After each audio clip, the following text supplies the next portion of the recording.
Assalamualaikum muhtaram televizor ko'ruvchilar. Erkin Osiyo radiosi to'g'ri televiziyasining haftalik xabarlar programmasini ko'ryapsizlar. Mazkur programmamizda mush bir hafta jarayonida radiomizda berilgan bir qism Uyg'urlarga munosabatlik muhim xabarlarimizni eslatib o'tamiz. Men Erkin. Men Gulchehra. 10 dekabr Xalqaro kishilik huquq kuni munosabati bilan dunyoning har qaysi joylaridagi Uyg'urlar yig'ilish va namoyish o'tkazish orqali Xitoyning Uyg'urlarga qaratgan qattiq qo'l siyosatini aybladi. Bu munosabat bilan Dunyo Uyg'ur qurultiyi Myunxen shahrida namoyish uyushtirgan. Vancouverda o'tkazilgan namoyishda Xitoy hukumatı kishilik huquqni hurmat qilishga chaqirildi. 10 dekabr yana Turkiyadagi Uyg'urlar muxbirlarini kutib olish yig'ini o'tkazib, Xitoy Uyg'ur elida yurgizayotgan bostirish siyosatlari bosh qilindi. Londonda Uyg'ur va Xitoylar birlashib o'tkazgan kishilik huquq faoliyatida Uyg'ur san'atkor Rahima xonim qatorliqlar Abdurim O'tkirning qalam sundi va Nurmamat Yasinning Nozgum chaqirgan nomli she'rlarini inglizcha deklamasiya qildi.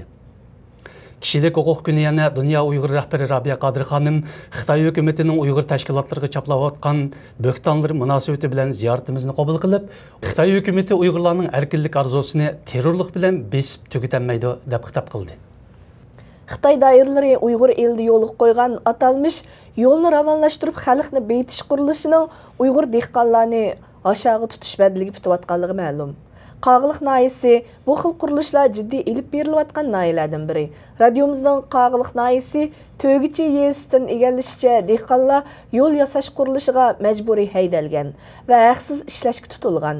Hatto yerlik kadrlarmi aşağının yana davomlashayotganligini, yo'lga berilgan mablag'ning nega ketganligini bilmaydiganligini bildirdi.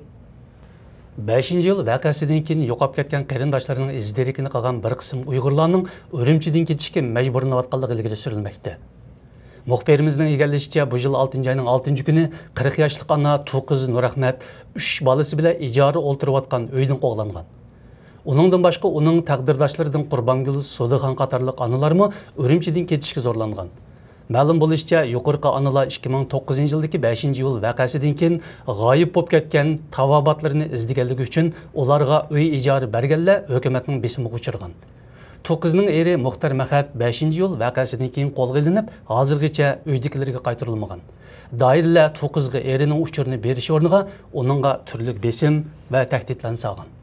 Turpan shahar markazidagi yangi taraqqiyot savdo bozoriga bu yil 9-oyning oxirlari yerim kechida tuyuqsiz o't ketib, savdo bozori vayron bo'lgan. 3 qavatlik bozordagi barliq do'kon va mollar butunlay kuyib kul bo'lib ketgan.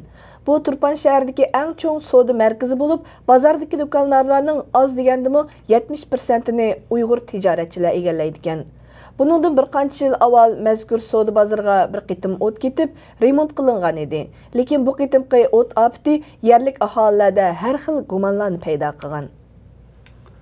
Bultur Malayziyadan qaytarilgan 11 Uyg'urga davlatni parchalashga urinish jinoyati ortilib, o'xshamagan qamoq jazosi berilganligi ma'lum bo'ldi. Ammo jazolanuvchilarning oila tavobatlari va do'stlari buningga norozilik bildirib, ularning gunohsiz ekanligini ilgari surdi. Malayziya doiralari 2011 yili 18 avgust mazkur davlatda o'qish va boshqa ishlar bilan shug'ullanayotgan 16 Uyg'urni tutib, bularning orasidagi 11 nafarini Xitoyga o'tkazib bergan. Xitoyga qaytarilganlarning ichida Qurbonjon Sirojiddin bor edi.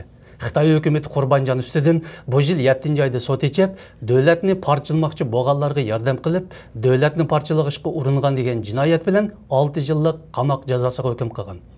Qurbonjonning onasi o'g'lining naqchilik uchirganligini bildirdi.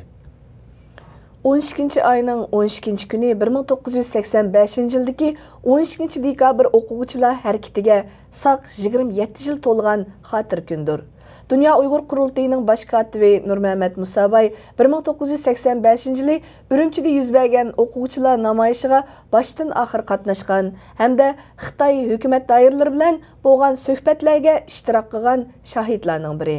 U mazkur harakat yemirilmas Uyg'ur milliy ro'yini aks ettiradigan harakat deb ko'rsatdi. Nurmamat Musabay apandi yana shu chaqda o'tirib qo'yilgan talablarning 1991-yildagi Barin inqilobi, 5-fevral vaqasi qatorliqlarda qayta o'tirib qo'yilganligini bildirdi.